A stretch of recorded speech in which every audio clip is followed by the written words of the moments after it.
இப்போது பணியாரத்துக்கு ஒரு சட்னி அரைச்சி வச்சிடலாங்க. அதுக்கு ஒரு வானல் வச்சு 2 ஸ்பூன் எண்ணெய் விட்டுருக்குறேங்க. கொஞ்சமாக பெருங்காயம் கட்டி சேர்த்துக்கலாங்க. இஞ்சி ஒரு சின்ன துண்டு அரிஞ்சு வச்சுருக்குறேங்க. இப்போ இதுவும் சேர்த்துக்கலாம். பச்சை மிளகாய் காரத்துக்கு தகுந்த அளவுக்கு சேர்த்துக்கலாங்க.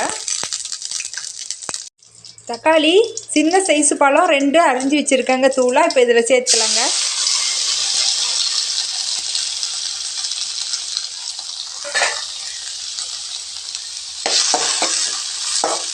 தக்காளி வதங்கட்டுங்க.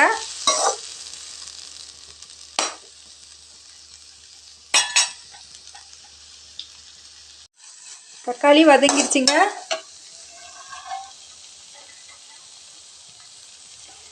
இப்போ ஒரு கைப்பிடி அளவுக்கு கொத்தமல்லி தழை சேர்த்துக்கலாங்க.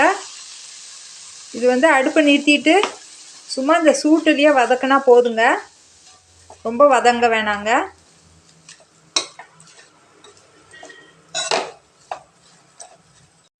அரை மூடி தேங்காய் கீரி எடுத்து வச்சுருக்குறேங்க. இப்போ நம்ம சட்னிக்கு வதக்கி வச்சதை எடுத்து இதிலே போட்டு அரைச்சி எடுத்துக்கலாங்க. உப்பு தேவையான அளவுக்கு உப்பு சேர்த்து அரைச்சி எடுத்துக்கலாங்க.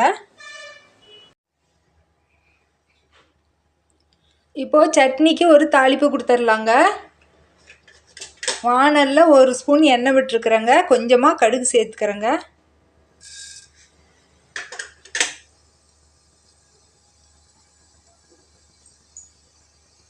கடுகு பொரிஞ்சதும் தேவைனாக்கா கடலைப்பருப்பு உளுத்தம்பருப்பு போட்டுக்கலாங்க.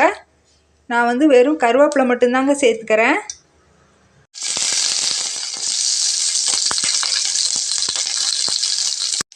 இப்போ இதை சட்னியில் எடுத்து கொட்டிக்கலாங்க.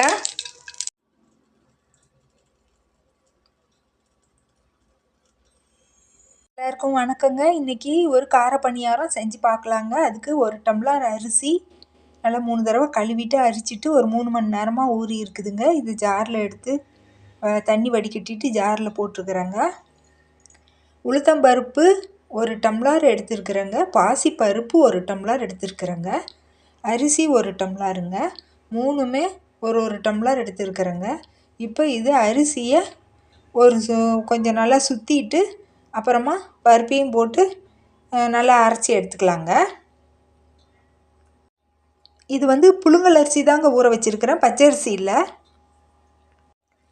உப்பு ஒரு அரை உப்பு கரிக்கிற அளவுக்கு சேர்த்துக்கலாங்க. இது சட்னிக்கோ சாம்பாருக்கோ தொட்டு சாப்பிட்றதுனால அரை உப்பு இருந்தால் போதுங்க. மாவு ஆட்டி எடுத்தாச்சுங்க. இப்போது பணியாரத்துக்கு தாளித்து கொட்டிக்கலாங்க. அடுப்பில் ஒரு வானல் வச்சுருக்குறேங்க. 2 ஸ்பூன் எண்ணெய் விட்டுருக்குறேங்க. ஒரு 1/4 ஸ்பூன் கடுகு சேர்த்துக்கலாங்க. கடலைப்பருப்பு உளுந்தம்பருப்பு ஒரு 1/4 ஸ்பூனு சேர்த்துக்கலாங்க.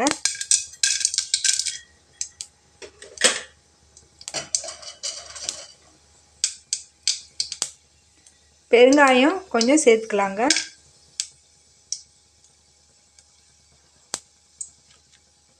வரமிளகாய் காரம் நம்மளுக்கு எவ்வளோ தேவையோ அந்த அளவுக்கு மிளகாவும் சேர்த்துக்கலாங்க.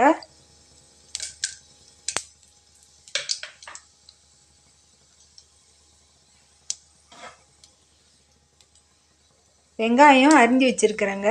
கொஞ்சம் தூளாக அரிஞ்சு வச்சுருக்கிறேன். இது இப்போ எவ்வளோ தேவையோ அவ்வளோ சேர்த்துக்கலாங்க.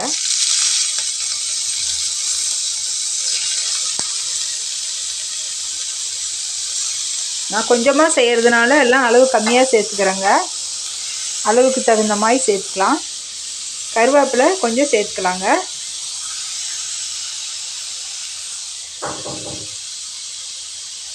இப்போ இது நல்லா வதங்கட்டுங்க. இது நல்லா வதங்கணும்னு இல்லைங்க, லேசாக வதங்கினா கூட போதுங்க. இப்போ வதங்கிடுச்சிங்க. அடுப்பு நிறுத்திட்டு இது ஆட்டுங்க. ஆறுனதுக்கப்புறம் மாவில் எடுத்து கொட்டிக்கலாங்க. இப்போ இதுலேயே கேரட்டு தூளாக அரிஞ்சு வச்சுருக்குறேங்க. இது கொஞ்சம் சேர்த்துக்கலாம். கொத்தமல்லி தழை கொஞ்சம் சேர்த்துக்கிறேங்க. இப்போது நம்ம வதக்கினதை எடுத்து இதில் கொட்டி நல்லா கலக்கி எடுத்துக்கலாங்க. மாவு நல்லா கலக்கி எடுத்துக்கலாங்க. இப்போ அடுப்பில் பணியாரக்கல் வச்சு எண்ணெய் விட்டுருக்குறேங்க.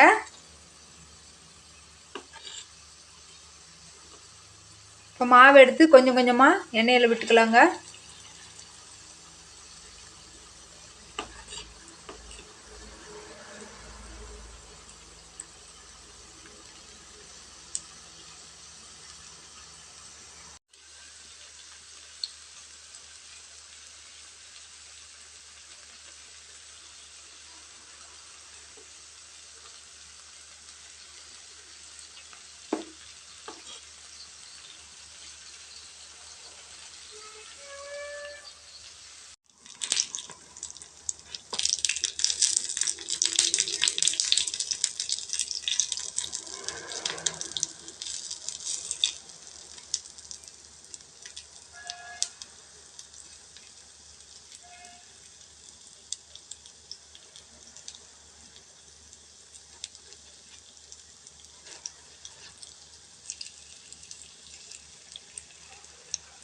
ஒன்று ஒன்றா திருப்பி போட்டுக்கலாங்க. ஒரு பக்கம் வெந்துடுச்சு, இன்னொரு பக்கம் வேகட்டுங்க.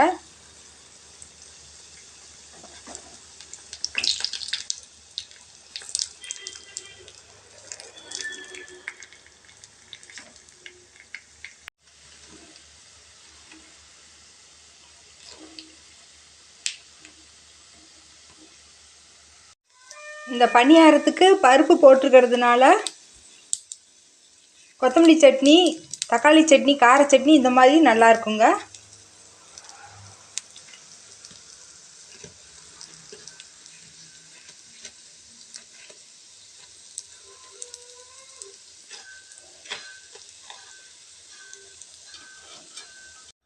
அவ்வளோதாங்க,